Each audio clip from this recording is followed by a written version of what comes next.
Welcome back, everyone, to Ready, Set, Sold. I am your host, Bryan Vogt. Thanks for joining us.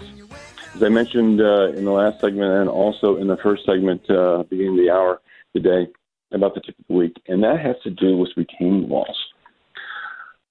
Retaining walls, I think most people know what they are. They're usually keeping something back, usually a hillside.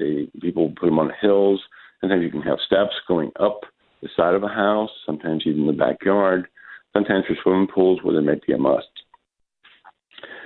The reason why I bring up retaining walls is they are beautiful, they are fantastic, but unless you have an erosion problem, a serious one, when it comes to getting ready to sell your house, don't decide to put them in now.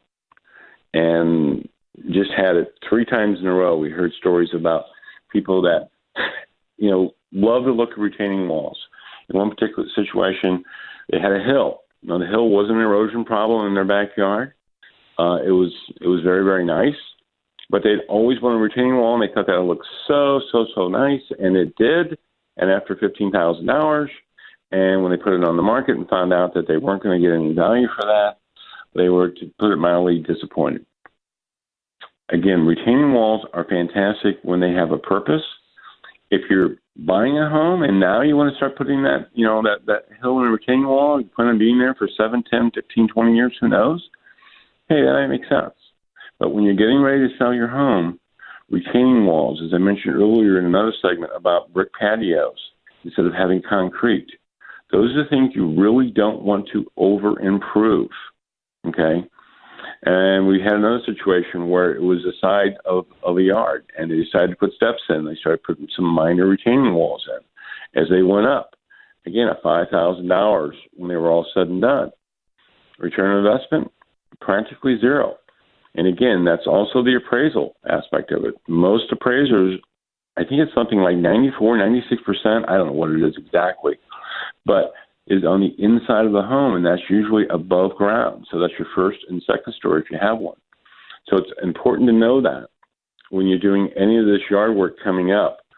Again, sometimes you have to put pools in, but if you did have to do it for pools, and we've seen that happen, they want to have a pool, that's probably not going to be a return on investment either. Yes, I know they're very expensive, but again, as far as reselling your home, you're just not going to see a return on investment for that money, but it does look great. I mean, I think retaining walls are fantastic. But when it comes down to the tip, understand very simply, if you can do without retaining walls, do without them. There's not going to be a return on investment. It cost you thousands of dollars on the other end. With that said, hey, I want to thank everyone for joining me today.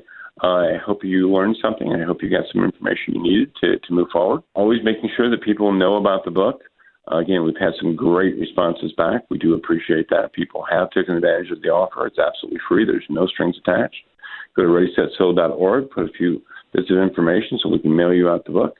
And, happy selling. Hopefully that you decided to make the move and have some great success on the market, because we've got a great one going on right now, and hopefully sellers are taking advantage of it.